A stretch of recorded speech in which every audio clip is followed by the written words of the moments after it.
gwałtowne podmuchy wiatru unosiły w powietrze luźną ziemię, gdy wędrowałem przez Dolinę Miłości w Kapadocji. Różowe i żółte zbocza zabarwiły pofałdowany krajobraz poprzecinany głębokimi czerwonymi kanionami,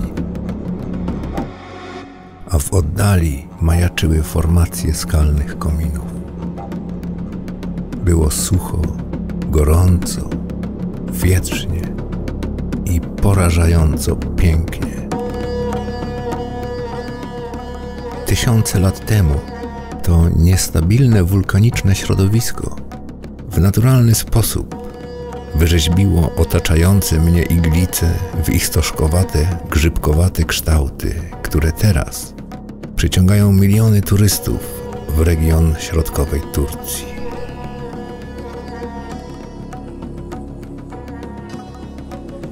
Pod słynnymi baśniowymi kominami Kapadocji w dystrykcie Derinkuyu w prowincji Nevşehir w Turcji leżał ukryty przez wieki cud równie gigantycznych rozmiarów.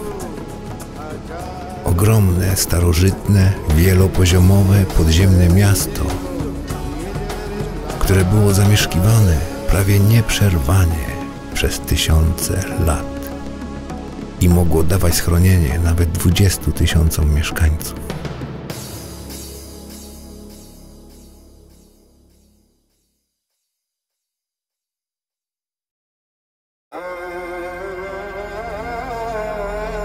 Cechą geologiczną Kapadocji jest miękki tuf wulkaniczny, idealna skała do budowy podziemnych miast, ponieważ jest łatwa w obróbce i twardnieje pod wpływem powietrza. Dlatego łatwo było wykopać tutaj schronienie, a ludzie osiedlali się pod ziemią całymi rodzinami. W kompleksach Kapadocji znajdowały się wszystkie niezbędne udogodnienia: pomieszczenia mieszkalne, szyby wentylacyjne i studnie, stodoły i stajnie, kuchnie i jadalnie, piekarnie i winnice, tłocznie oliwy i winogron, kościoły i kaplice, a także warsztaty, w których wykonywano wszystko, co potrzebne. Istnieją dowody na to, że w podziemnym mieście istniał nawet cmentarz. Lochy Derinkuyu to złożony system rozgałęzień, pomieszczeń, korytarzy, tuneli i studni, rozchodzących się w dół, w górę i na boki. Miasto zostało tak zaprojektowane, że nie sposób było je zdobyć. Zachowano wszelkie środki ostrożności. W razie niebezpieczeństwa wejścia zamykano ogromnymi, okrągłymi głazami. A nawet gdyby wróg je pokonał, nie byłby w stanie wydostać się na powierzchnię, nie znając tajemnych przejść i planu labiryntów. Prawdopodobnie miasto zostało zbudowane w ten sposób właśnie w oczekiwaniu, że tylko jego mieszkańcy będą dobrze zorientowani w jego strukturze, a wrogowie wręcz przeciwnie, natychmiast się zgubią. Nie ma zgody co do tego, czy ludzie żyli pod ziemią na stałe, czy okresowo. Według jednej wersji mieszkańcy Derinkuyu wychodzili na powierzchnię tylko po to, by uprawiać pola. Według innej mieszkali w pobliskiej wiosce i ukrywali się pod ziemią tylko podczas najazdów. Starożytne miasto Elengugu, znane dziś jako podziemne miasto Derinkuyu, położone jest na 8 poziomach sięgających głębokości 55 do 60 metrów. Według innych źródeł nawet ponad 85 metrów. Wymiary nie zostały jeszcze ostatecznie ustalone. Powierzchnia miasta waha się w granicach 1,5 do 2,5 km². Według innych źródeł ma ona rozmiar nawet 4 na 4 km. Dolna kondygnacja znajduje się na głębokości 54 metrów od poziomu głównego wejścia. Naukowcy twierdzą, że w tej chwili tylko 10 do 15% całego obszaru miasta zostało odkryte. Przyjmuje się, że miasto ma aż 12 kondygnacji, choć niektórzy stawiają hipotezę o obecności kolejnych 20 nieodkrytych pięter. Archeolodzy szacują, że ilość usuniętej skały odpowiada objętości ponad 370 basenów olimpijskich. Nie ma jednak żadnych śladów usuniętego materiału w okolicy. Ten tajemniczy system jaskiń nadal jest badany i jest niedostępny dla publiczności. Tunele, które widzisz, wydają ciągnąć się w nieskończoność, a jednak, co jest niesamowite, to nie tylko to, że były pełne ludzi, ale mieszkały tu też zwierzęta hodowlane. Największe odkryte podziemne miasto na świecie było prawie nieprzerwanie używane przez tysiące lat, przechodząc z rąk Frygijczyków przez Persów aż po chrześcijan epoki bizantyjskiej. Wejście do lochu znajduje się w parterowym domu w wiosce Derinkuju położonej na płaskowyżu o wysokości 1355 metrów nad poziomem morza. Wszystkie pomieszczenia i tunele są odpowiednio oświetlone i wentylowane. Temperatura wewnątrz waha się od 13 do 15 stopni Celsjusza. Każdy poziom miasta został starannie zaprojektowany do określonych zastosowań. Bydło trzymano w stajniach położonych najbliżej powierzchni, aby zredukować zapach i toksyczne gazy, a także zapewnić ciepłą warstwę żywej izolacji na zimne miesiące. Do komunikacji między piętrami w wielu miejscach służyły małe dziury w podłodze. Na pierwszym poziomie znajdowały się stajnie, prasa do winogron oraz masywne sklepienie. Głębiej mieściły się pomieszczenia mieszkalne, kuchnia i kościół. Na drugim poziomie znajduje się unikalne dla podziemnych miast pomieszczenie, znak rozpoznawczy Derinkuju, tradycyjna bizantyjska szkoła misyjna, którą można rozpoznać po unikalnych sklepieniach kolebkowych. Znajduje się na drugim piętrze wraz z sąsiednimi pokojami do nauki. Na trzecim i czwartym poziomie znajdowały się zbrojownie. Schodami między nimi można dostać się do kościoła, zrobionego na planie krzyża o wymiarach 20 na 9 metrów. Świątynia ta swego czasu słynęła nawet z cudów. Dalej w dół prowadzi wąski tunel. Wysokość stropu to około 160 do 170 cm, po bokach którego znajdują się puste komory. W miarę schodzenia w dół sufity stają się coraz niższe, a przejścia węższe.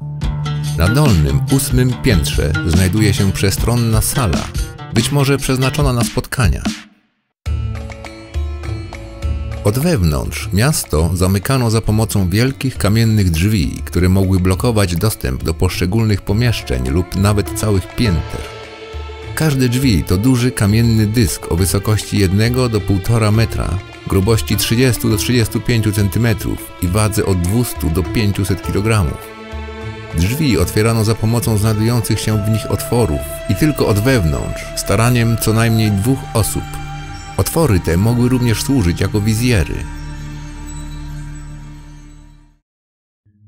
Pionowe szyby wentylacyjne, łącznie 52, dochodzą na dole do wód gruntowych i wcześniej pełniły jednocześnie funkcję studni. Miasto słynie z bardzo wyrafinowanego systemu wentylacji i zaopatrzenia w wodę, co jest niesamowite jak na tak wczesny okres historyczny. Do 1962 roku ludność wsi Derinkuju zaspokajała zapotrzebowanie na wodę z tych właśnie studni. Aby uniknąć zatrucia wody podczas najazdu wrogów, wyloty niektórych studni starannie zamykano i maskowano. Oprócz tego w skałach umiejętnie ukryte były specjalne szyby wentylacyjne.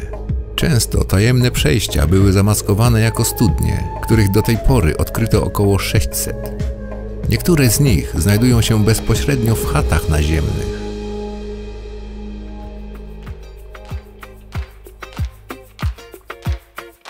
Ale komu przypisać stworzenie Derinkuju pozostaje częściową tajemnicą.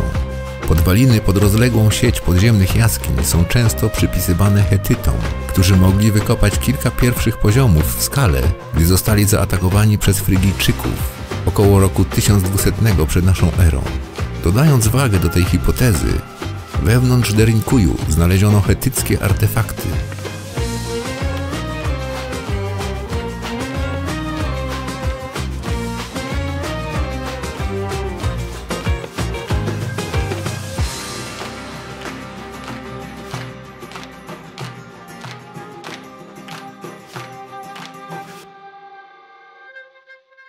Hetyci. Jeden ze starożytnych ludów indoeuropejskich, który pojawił się w Anatolii na początku drugiego tysiąclecia przed naszą erą do roku 1340 przed naszą erą. Hetyci stali się jedną z dominujących potęg Bliskiego Wschodu. Pochodzący prawdopodobnie z obszaru za Morzem Czarnym Hetyci najpierw zajęli środkową Anatolię, tworząc swoją stolicę w Hattusa. Wcześni królowie hetyckiego Starego Państwa, tacy jak Hattusilis, panujący od roku 1650 do około 1620 przed naszą erą, skonsolidowali i rozszerzyli hetycką kontrolę nad znaczną częścią Anatolii i północnej Syrii. Jednak większość miasta została prawdopodobnie zbudowana przez Frygijczyków, wysoko wykwalifikowanych architektów z epoki żelaza, którzy mieli środki na budowę skomplikowanych podziemnych obiektów.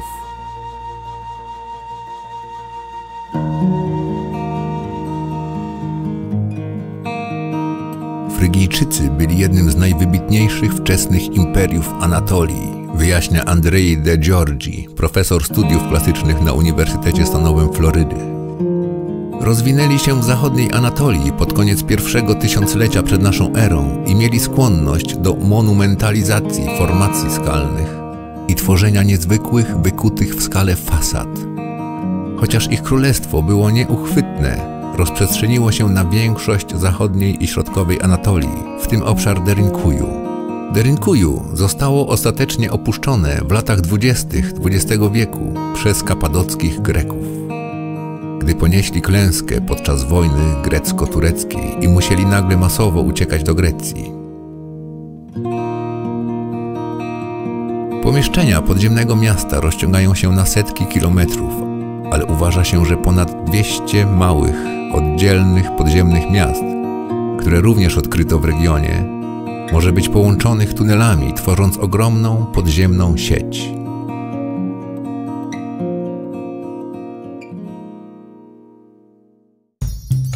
Według przewodnika Sulemana, Derinkuju zostało ponownie odkryte dopiero w 1963 roku przez anonimowego miejscowego, który gubił swoje kurczaki.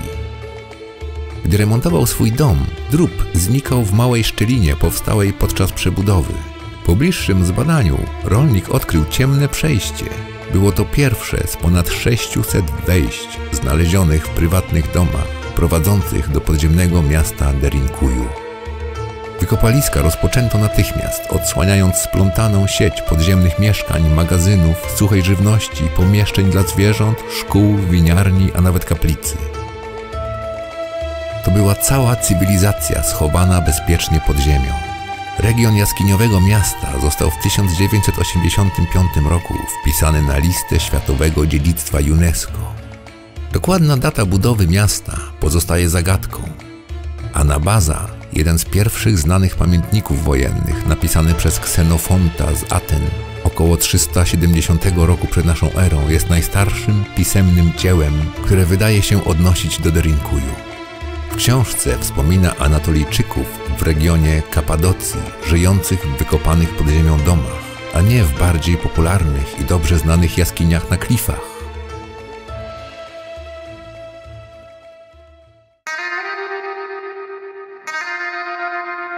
Według de Giorgi, Kapadocja wyjątkowo nadaje się do tego rodzaju konstrukcji podziemnych ze względu na brak wody w glebie i jej plastyczną, łatwą do formowania skałę.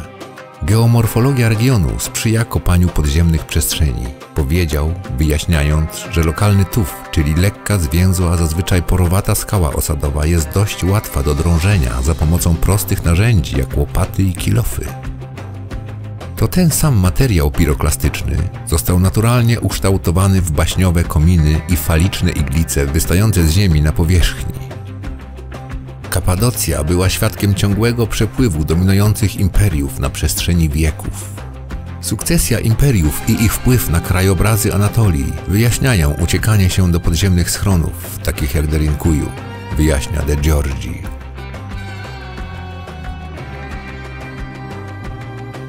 Jednak to w czasie islamskich najazdów na przeważnie chrześcijańskie cesarstwo bizantyjskie to miejsce było w pełni wykorzystywane.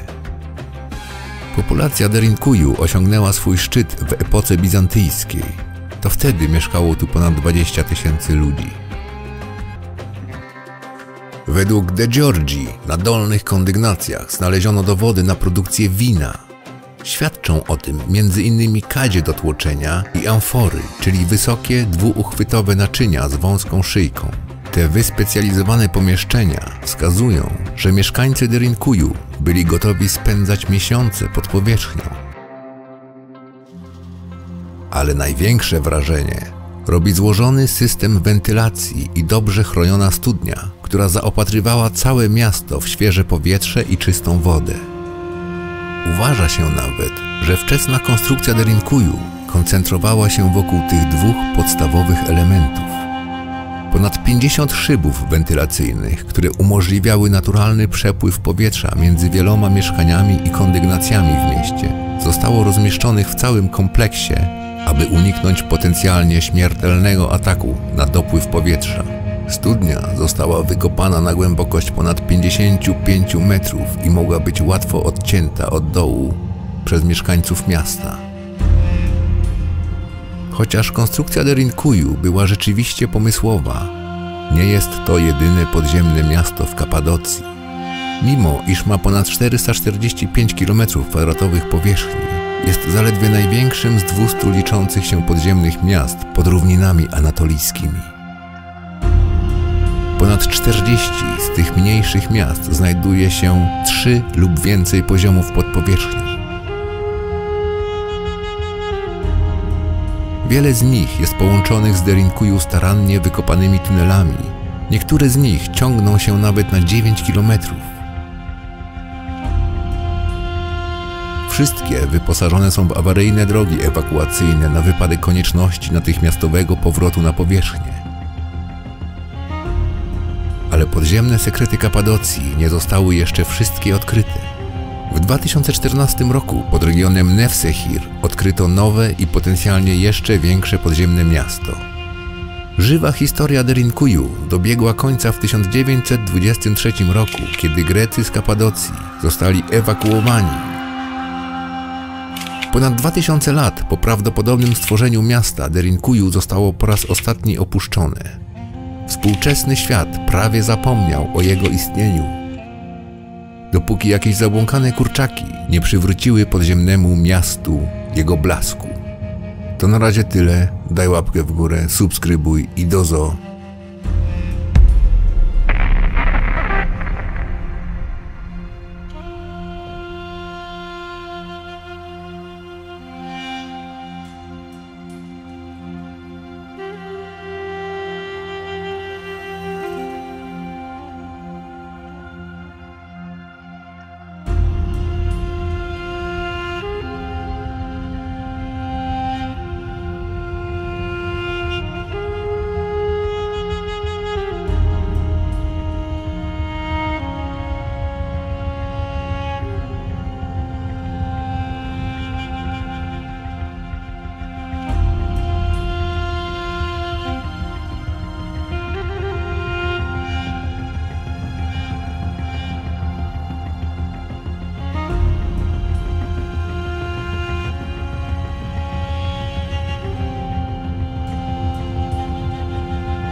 If you liked it, leave a like. If you liked the content, please subscribe. Thanks for watching.